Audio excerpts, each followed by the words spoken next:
Today on Newswatch, President Obama makes his Supreme Court nomination, but GOP leaders aren't backing down from their promise not to consider him. Hear what's next in the battle over Justice Scalia's successor. Plus, authorities in France arrest 4 terror suspects. See what they were planning and why situations like this are becoming more common. And we all know fasting has spiritual benefits, but now scientists say it can also be good for your physical health. We're showing you why.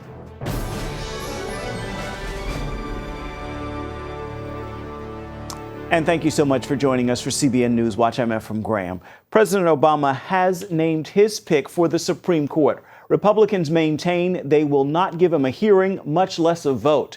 But Democrats are turning up the heat. White House correspondent Jennifer Wishon explains.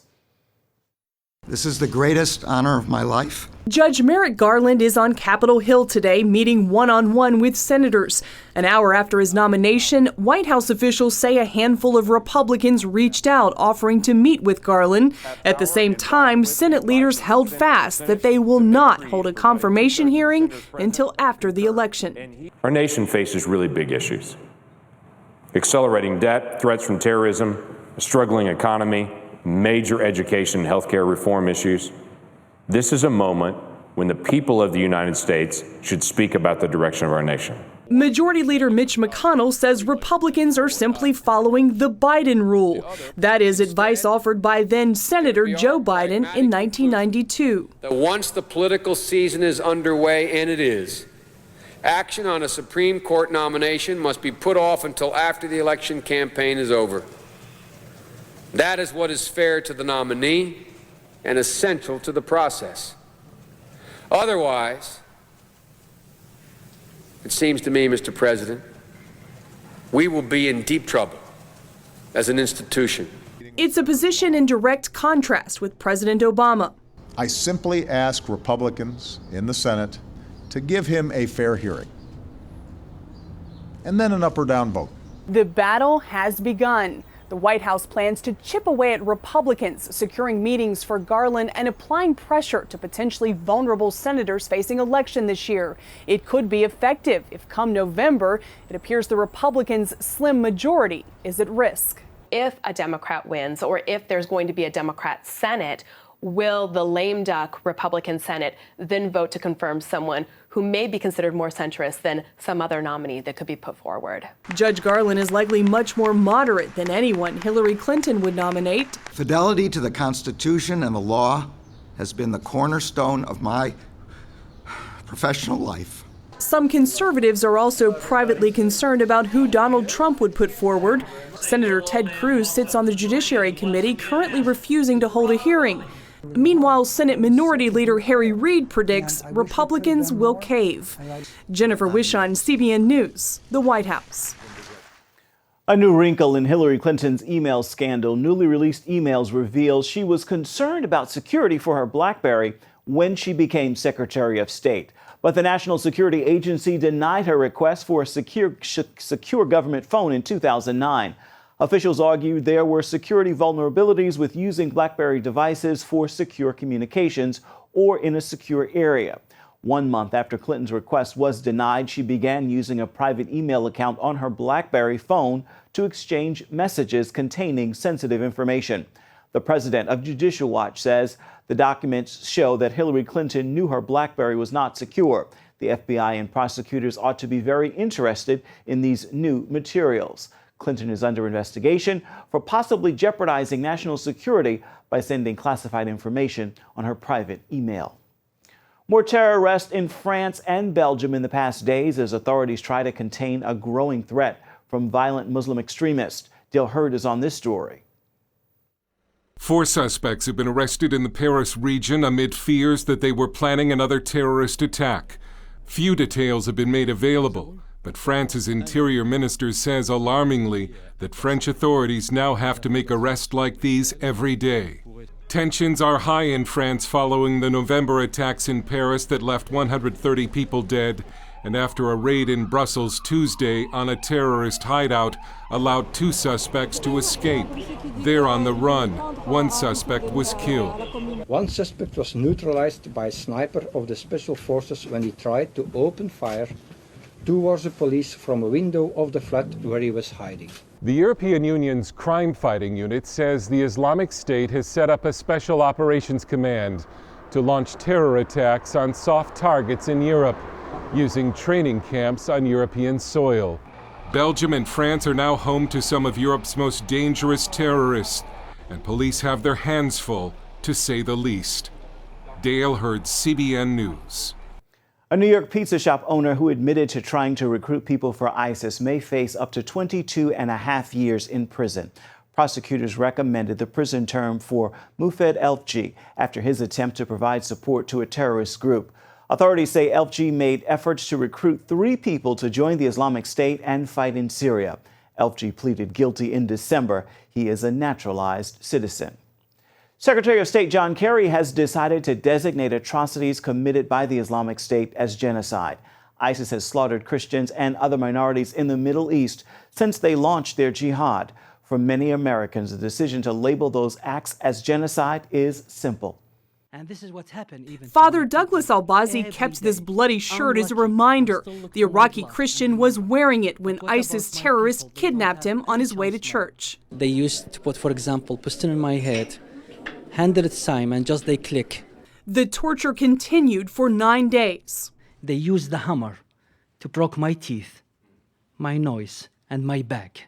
Despite beheadings, crucifixions, and driving Christians away from lands they've occupied since Jesus walked on earth, State Department lawyers are reluctant to call this murder and persecution genocide. The government asked several Christian groups to collect evidence. Their 280-page report lays out known crimes against Christians, including a list of those murdered and witness statements. It includes this menu ISIS produced for men interested in buying Christian or Yazidi slaves. 200,000 dinars buys a child aged 1 to 9. And the rules? It is not allowed for any customer to purchase more than 3 spoils, except for foreigners like Turks, Syrians, and Gulf Arabs. The word, and the only word for what is happening, is genocide. There's ample proof, Anderson says, that ISIS wants to rid the world of Christians. In an issue of its magazine, Dabiq, ISIS published, "We will conquer your Rome, break your crosses, and enslave your women. If we do not reach that time, then our children and grandchildren will reach it, and they will sell your sons and grandsons as slaves at the slave market." The Obama administration says it doesn't want to act hastily in the Middle East, but in this case, the president would be following. The European Union, a vast majority of Congress, even the likely Democratic presidential nominee, Hillary Clinton, are all labeling this attempt at Christian extermination genocide. This is about lives, and it's about the impact on real people on a daily basis in a setting that we couldn't possibly imagine. According to the UN, genocide is acts committed with intent to destroy, in whole or in part, a national, ethnic, racial, or religious group. The only time the U.S. has designated a genocide while it was happening came 12 years ago in Darfur. Then lawyers determined the designation didn't require the U.S. to act. Another reason many Americans wonder why the Obama administration is dragging its feet. I look to my blood every day, and I remember.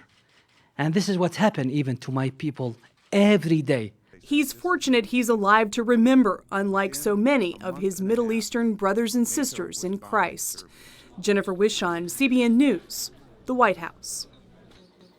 Franklin Graham has announced an international summit on Christian persecution will be held in October in Moscow. The conference will draw attention to the attacks on believers in the Middle East. That is according to Premier, a Christian publication in the United Kingdom. Graham says the conference will bring delegates from around the world to hear firsthand reports about the suffering taking place in the Middle East and to pray for persecuted Christians.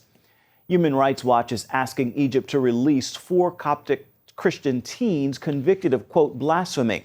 The New York-based rights group made the request this week after Egypt's justice minister was fired. The teenagers' conviction was based on a video they made to mock ISIS. The Middle East director from the Human Rights Watch says these children shouldn't face prison for expressing themselves, even with an immature joke. Instead of giving in to retrograde views on blasphemy, Egyptian authorities should protect freedom of expression. They made the video after ISIS beheaded Coptic Christians in Libya last year. An update on the religious freedom story we told you about last month. Georgia lawmakers have passed a bill protecting the religious rights of faith-based groups that disagree with same-sex marriage. For example, it would allow religious schools or adoption agencies to hire people who share their beliefs on marriage. It also protects religious officials who decline performing gay marriages. The newly revised bill now heads to Georgia Governor Nathan Deal. Gay activists oppose the bill. Once again, scientists are proving that practices in the Bible are good for our spiritual health and also good for our physical health. Things like forgiveness, rest, and letting go of worry. Now, as Lori Johnson shows us, we can add fasting to the list. It appears fasting dramatically strengthens our immune system. Researchers at the University of Southern California studied both people and animals who went without food for 2 to 4 days at a time for 6 months. The fasting triggered their bodies to get rid of old, inefficient cells and regenerate new, healthy ones. This means fasting could be a key to aging well, because as we get older, our immune system weakens, making us more vulnerable to disease. Fasting could prove especially beneficial to people going through chemotherapy or who suffer from autoimmune disorders. Fasting causes the body's stem cells to renew themselves and holds back a hormone linked to cancer growth. Fasting is now gaining acceptance in popular culture. Folks are trying what's known as intermittent fasting for weight loss as well as other health benefits. One plan involves going without food for 18 hours or more every day, therefore only eating during a 4 to 6 hour window. Another, called the 5-2 diet, involves eating normally for 5 days a week, but eating only 500 calories or less on the other 2. So while many Americans still eat all day, every day, more scientists are increasingly touting the health benefits of fasting on a regular basis. Lori Johnson, CBN News. Coming up, an outspoken and unlikely critic of mass immigration because he's an immigrant himself. Why this man says he's one of the only ones speaking the truth.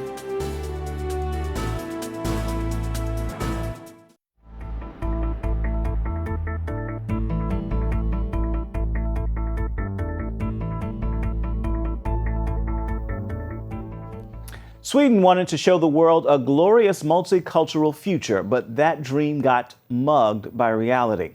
Immigrants have overwhelmed Sweden, and now some of the country's biggest opponents to its immigration policy are immigrants. Dale Hurd brings us the story now from Sweden. Nima Golamali-Pour is an immigrant in Sweden. It might not be such a great time to be an immigrant in Sweden. Sweden's notorious open-door policy collapsed after the nation literally ran out of places to house migrants, and a massive crime wave hit asylum centers, with reports of boys raped and an asylum worker murdered. Sweden's immigration policy has been failing for so long that a few years ago this immigrant joined Sweden's anti-immigration party. It says a lot about how badly Sweden's immigration model has run off the rails when an immigrant joins a political party that wants to restrict immigration. Nima says his decision left some Swedes scratching their heads. They believe that I am confused. And why would he join a party, the Sweden Democrats, that is regularly branded by the left as a racist party? It's not a racist party, it's a conservative party. I just chose a party after the program that suited me. Nima says he's not against immigration per se, just the way Sweden has done it. He came here as a boy from Iran, and today he's a member of the Board of Education in Sweden's third largest city, Malmö, a city which has suffered from immigration. So he's not what you would call a booster for the city of Malmö or for Malmö's troubled schools. No, they're very bad. The city of Malmö is a very segregated city. So you have areas where a lot of people are unemployed.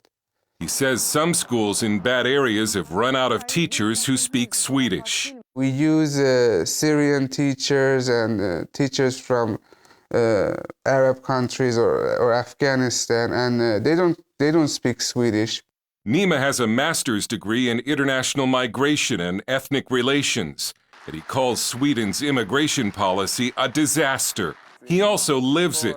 He told me he has to wear a hoodie through some Malmö neighborhoods so he doesn't get attacked by immigrant gangs. I have a hoodie. I usually take a hoodie so no one does anything. So, you see a group somewhere, and if you live in Malmö, you know that you should avoid them, or else you will get beat up. It was a trip to the United States that led to his joining a right-wing party. He saw immigration debated openly and honestly in the U.S., something he wasn't seeing in Sweden. There are a lot of cover-ups about immigration here in Sweden. The Swedish government and media have long suppressed bad news about immigration, but it all blew up in a major scandal when the public learned that sexual assaults by migrant males against Swedish girls at a summer music festival last year had been covered up. It seems one group that isn't afraid to tell the truth about immigration in Sweden are some of the immigrants, like Swedish economist Tino Sanandaji, who is a Kurd from Iran. Yeah, immigrants are committing majority of violent crime now. We have reached that point. This is not reported. A lot of people, in fact, the media will go and say this is a myth. And if you believe this, you're a racist. Or Polish immigrant and Malmö resident Barbara Trusz, who warned us that the future of Malmö would be hell. Hell? Yes. Sweden has thought of itself as a humanitarian superpower, but Nima Gholam-Alipour says Sweden will not escape the consequences of a reckless immigration policy. He says Swedish society is shattered and ethnic conflict is coming. We have a majority of children in schools who speak another language than Swedish. So in a generation, Malmö will become a city where ethnic Swedes are a minority. We have had riots in Malmö before, but I think we will have it in the future. For his part, Nima has gone back to university to become what Sweden needs more of these days, an elementary school teacher. Dale Hurd, CBN News, in Malmö, Sweden. Up next, the enigmatic ace of the Toronto Blue Jays learn about the life and faith of baseball's most unconventional pitcher.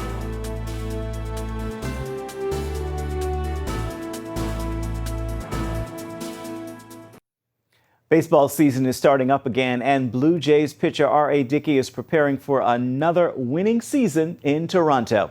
The 41-year-old ace opened up to us about the battle he overcame off the field, explaining that life, just like knuckleball, has been unpredictable.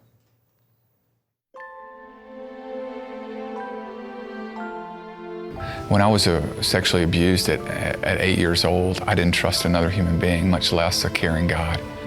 You know, I was behind the wheel of a car and had a garden hose taped to a tailpipe running in the driver's side window, and was about to end it all. And felt God say, this is not how it's meant to be for you.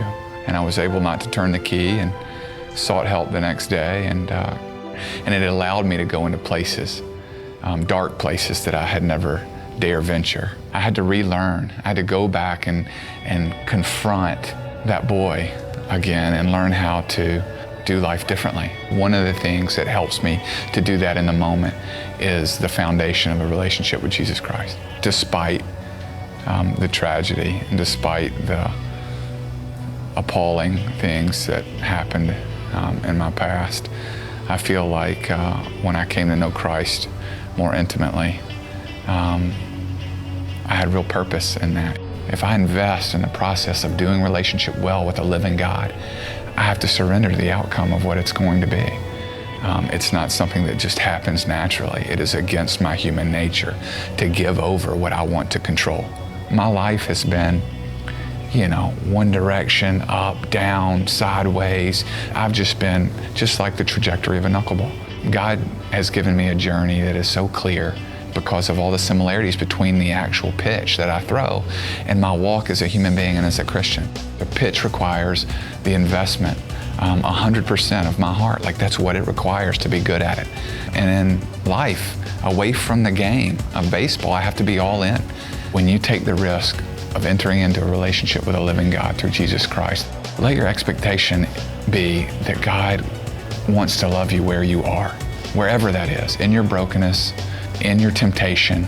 Like He wants to be there with you in that moment. And because of that, my concern turns to growth. How can I grow as a human being into who He has called me authentically to be? When you love God with 100% of your heart, nothing else matters. What a great testimony. Stay with us. We're coming back with more of CBN Newswatch.